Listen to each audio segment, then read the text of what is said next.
আজকে আমরা এসএসসি জিডির যে কোশ্চেন পেপারটা আলোচনা করব সেটা হচ্ছে তোমার 5/2/2025 সেকেন্ড শিফটের কোশ্চেন ছিল এটা। হুম। দেখো, এই কোশ্চেন সেটে এমন কিছু কোশ্চেন এসছে যে কোশ্চেনগুলো প্রত্যেক ছাত্রছাত্রী ছেড়ে এসছে, সেই জন্য তোমাদের স্কোরটা ওই যে 15×2=30 বা 14×28, হ্যাঁ, বা কারো 12টা, কারো 14টা, 13টা এরকম অঙ্ক হয়েছে। তাহলে দেখা যাক আগামী বছর 2026 সালে এভাবেই যে কোশ্চেনগুলো তোমরা দেখতে পাবে সেই কোশ্চেনগুলো যেন ছাড়তে না হয়। তাহলে এখানে দেখো, F1 যদি 2-7, 7-12 ও 8-4 সমানুপাতিক হয়, এবং F2 যদি 5-6, 4-3 ও 10-4 সমানুপাতিক হয়, তাহলে F1:F2 ভ্যালু কত? তাহলে এখানে দেখো, F1:F2 ভ্যালু আমরা ডাইরেক্ট বের করে নিচ্ছি। F1 F2 হচ্ছে চতুর্থ সমান। তাহলে চতুর্থ সমানুপাতি মানে হচ্ছে দ্বিতীয় সংখ্যা ইন্টু তৃতীয় সংখ্যা, দ্বিতীয় সংখ্যা ইন্টু তৃতীয় সংখ্যা ডিভাইড বাই প্রথম সংখ্যা। তাহলে এটা হচ্ছে F1 F2টা। দ্বিতীয় সংখ্যা কত? 4/3। আর তৃতীয় সংখ্যা কত? 10 ডিভাইড বাই প্রথম সংখ্যা 5/4। এরপরে দেখো ক্যালকুলেশন করে এখানে এখানে 7/12। তাহলে একটু উপর নিচে করে নাও। 7/12 ইন্টু 8 ইন্টু 7/2। এটাকেও দেখো, 4/3 ইন্টু 10 ইন্টু 6/5। কাটাকাটি, 3×2=6 আর 5×2=10। এখানে দেখো, 4×2=8, 4×3=12, আবার 2 দিয়ে কেটে দিচ্ছি। তাহলে এদিকটা দেখো আসছে 49/3, আর এখানে আসছে 4×4=16। তার মানে 16×3=48, 49:48। তাহলে এই যে সমানুপাতি থেকে তোমাদের প্রত্যেক সেটে কোশ্চেন এসছে, বিভিন্ন ভাবে এসছে। পরের কোশ্চেন নাম্বার 2, মান নির্ণয় করে। এরকম সরল দেখো, 2, 3, 4 পর্যন্ত দিয়েছে। তাহলে আগে ভাগের কাজ। 8×4=32, তাহলে এখানে 4×8=32, তারপরে গুণ, 3×3=9। এই দেখো *3 আছে, -9, 12 -9, তাহলে এখানে অ্যান্সার হয়ে গেল 3। 12 - 9, এখানে অ্যান্সার হয়ে গেল 3, অপশন এ।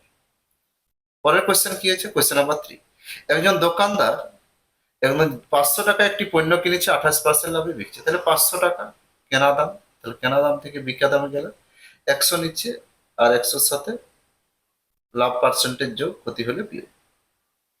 তাহলে এখানে দেখো, 5-এর সাথে 2 গুণ করে মনে মনে, আর 28×2=64, 5 640, অ্যান্সার হয়ে গেল। 5 দিয়েও কেউ গুণ করতে পারে। 5 2 গুণ করলে 10 হয়, 25, 4 গুণ করলে 100 হয়, এগুলো ওপর নিচে যা পাবে। আর 125 8 গুণ করলে 1000। এগুলো ক্যালকুলেশনের সুবিধা, মনে মনে তুমি যদি গুণ করো। যেমন 128কে আমি ভেঙে দিলাম, 64 2 × 128, 2×5=10, 640। পরের কোশ্চেন কি আছে? কোশ্চেন নাম্বার 4, এ এবং বি হলো দুটি স্টেশন। তাহলে এ আর বি হচ্ছে দুটি স্টেশন। এটা হচ্ছে এ স্টেশন, এটা হচ্ছে বি স্টেশন। একটি ট্রেন 9টার সময় এ স্টেশন থেকে যাত্রা শুরু করেছে। তাহলে সকাল 9টার সময় এ স্টেশন থেকে যাত্রা শুরু করেছে 20 কিমি/ঘন্টা বেগে। তাহলে 20 কিমি/আওয়ার বেগে সে যাত্রা শুরু করেছে বি স্টেশনের দিকে। আরেকটি ট্রেন একই দিনে 10টা, তাহলে 10টার সময় যাত্রা শুরু করেছে, সকাল 10টায়। তাহলে 9টা 10টা 1 ঘন্টা আগে পড়ে। এবার দেখো তার গতিবেগ 50 কিমি/ঘন্টা, 50 কিমি/ঘন্টা। কোন সময় তাদের দেখা? তাহলে বলো, একই টাইম ছাড়া আমরা সাক্ষাৎ টাইম বার করতে পারবো না। তাহলে এই স্টেশন থেকে সকাল 9টা থেকে 10টা পর্যন্ত সি বিন্দু পর্যন্ত সে গেছে 20 কিমি/ঘন্টায়। 9টার থেকে 10টা 1 ঘন্টা, 1 ঘন্টায় সে 20 কিমি পথ এগিয়ে রইল। আর এই যে টোটাল ডিস্টেন্সটা কত আছে? 370 কিমি। 370 আর 20 এগিয়ে রইল। তার মানে আছে 350 কিমি এখন তাদের মধ্যে দূরত্ব একই টাইম পিরিয়ডে। একই সময়ে তাদের মধ্যে কতটা দূরত্ব আর তাদের আপেক্ষিক গতিবেগ বিপরীতে গেলে যোগ, রিলেটিভ স্পিড 20 আর 50 হয়ে গেল 70। 70 কিমি/ঘন্টা হচ্ছে তাদের আপেক্ষিক গতি। তাহলে এই যে মিলিত সময় মানে হচ্ছে তাদের মধ্যে দূরত্ব ডিভাইড বাই আপেক্ষিক গতি, এটা হচ্ছে মিটিং টাইম। 7×5=35, তার মানে 5 ঘন্টা পরে তারা মিলিত হবে। তাহলে 5 ঘন্টা পরে মিলিত হচ্ছে, তার মানে 10টার থেকে 5 ঘন্টা হিসাব করো। 10টার থেকে 5 ঘন্টা, 11টা, 12টা, 1টা, 2টা, 3টা। তাহলে এই যে ক্লক টাইম হচ্ছে 3 PM। অ্যান্সার হয়ে গেল। এই টাইপের কোয়েশ্চেন তোমাদের আগে আমি করিয়েছি। পরের কোয়েশ্চেন, কোয়েশ্চেন নাম্বার 5। একটি জেলার মোট জনসংখ্যা আসছে, তাহলে মোট জনসংখ্যা দেওয়া আছে 369 TPG। তার মধ্যে আছে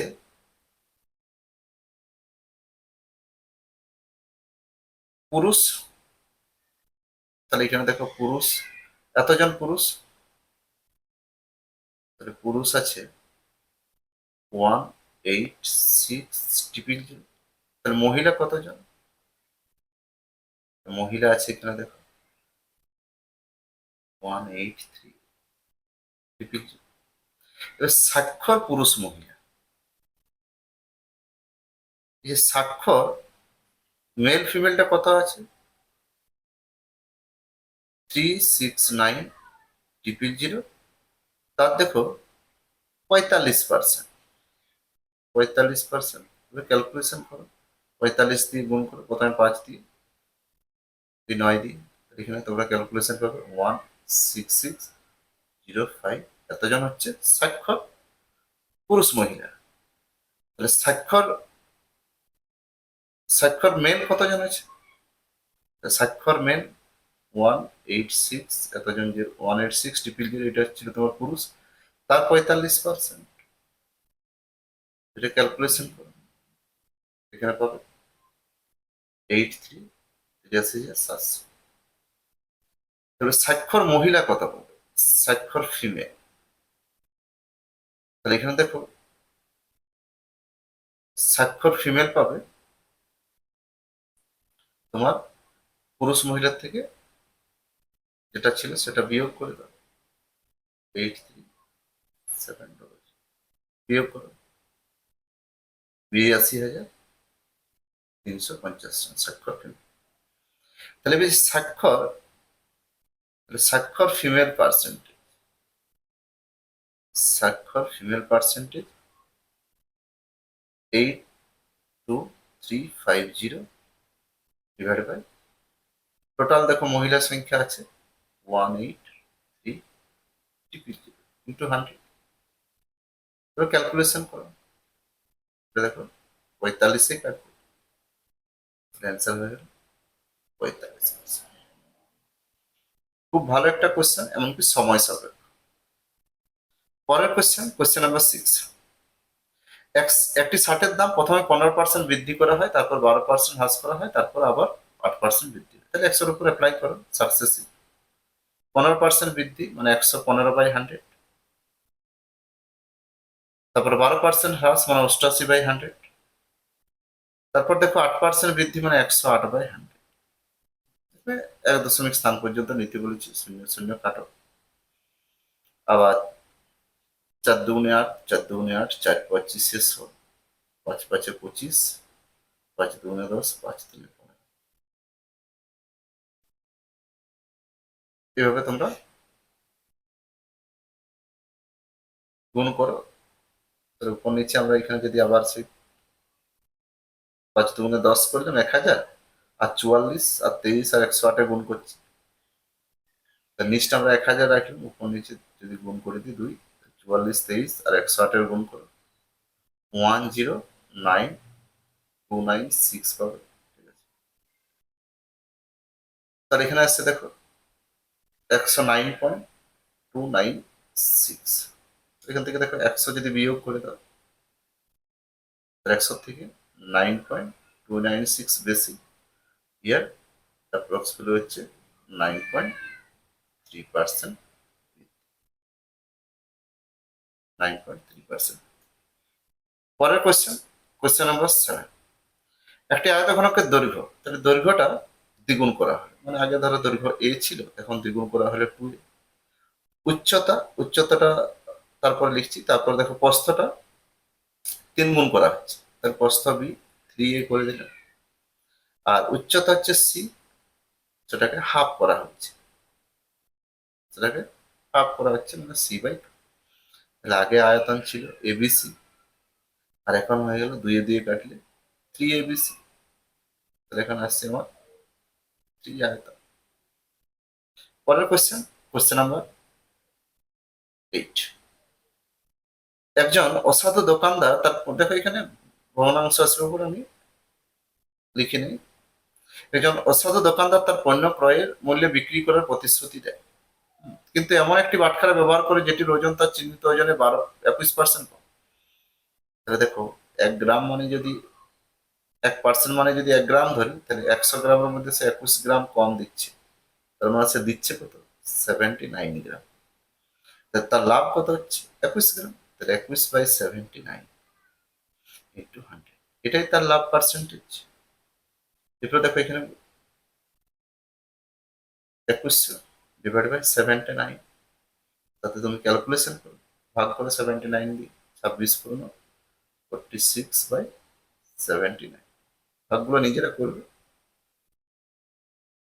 এরপর দেখো কোয়েশ্চেন নাম্বার 9, খুব ভালো একটা কোয়েশ্চেন। একটি কাজ, একটা নির্দিষ্ট কাজের ক্ষেত্রে এ এবং বি বিকল্প দিনে কাজ, বিকল্প দিন মানে হচ্ছে একদিন অন্তর অন্তর বা পর্যায়ক্রমে, এবং বি কাজটা প্রথম দিনে শুরু করেছে। একা 22 দিনে কাজ করতে পারে যদি কাজটি 23/2, মানে এটা ছিল তোমার 11.1/2 ছিল, সেটাকে আমি দেখা যায় না এইভাবে পূর্ণগুলো শেষ হয়, তাহলে বি একা ওই কাজের 3/4 কত দিনে করবে। তাহলে আমি ধরো ওই যেভাবে তোমরা ইউনিট পদ্ধতিতে করো সেভাবেই করো। এ কাজ করছে 22 দিন, আর ধরে নিলাম বি কাজ করছে এক্স দিন, তাহলে লসাগু কত? 22x। তাহলে এ প্রতিদিন এক্স একক কাজ করতে পারে, বি প্রতিদিন 22 একক কাজ করতে পারে। তাহলে এখানে টোটাল কাজটা হয়ে যাচ্ছে x+22, এটা রেখে দাও। এবার দেখো তাহলে দুদিনের কাজ কত?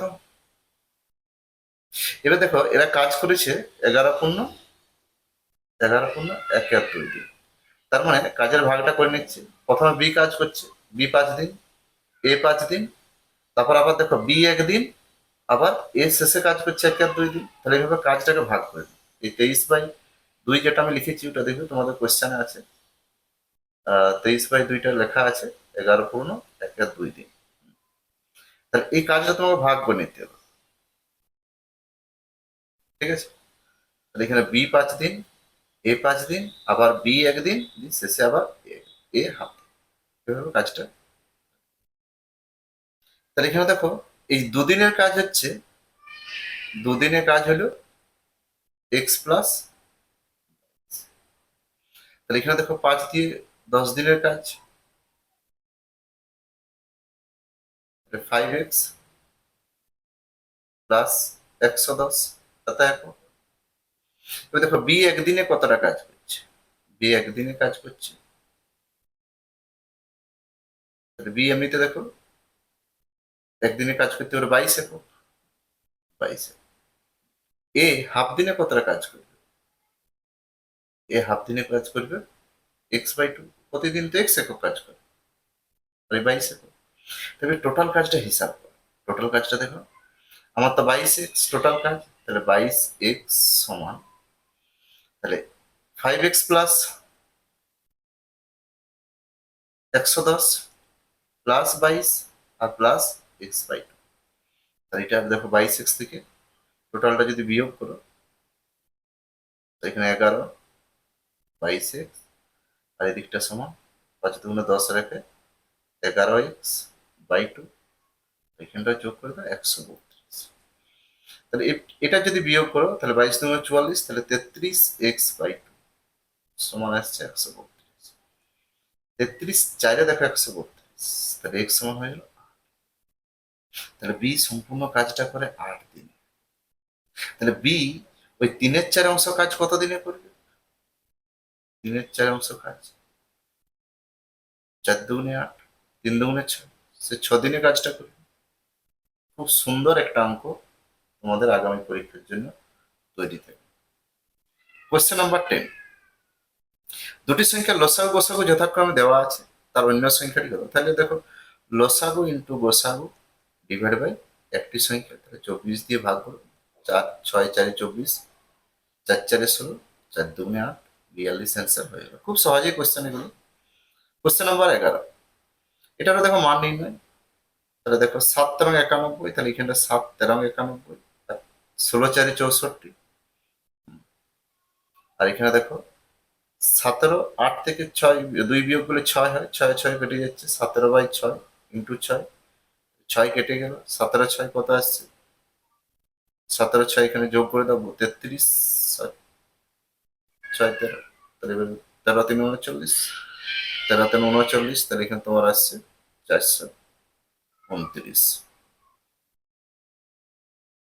পরের question, question number 12, Ram Shyam ও কার্তিকের মধ্যে এই অনুপাতে 840 টাকা ভাগ করা হয়েছে। তাহলে রাম শ্যাম আর কার্তিক, 4 8 3, এগুলো কম্পিউটার স্ক্রিনে তোমরা মুখে মুখে যোগ করে দেবে। 8 4 12, 12 আর 3 15, তাহলে 15 একক মানে 4800 টাকা।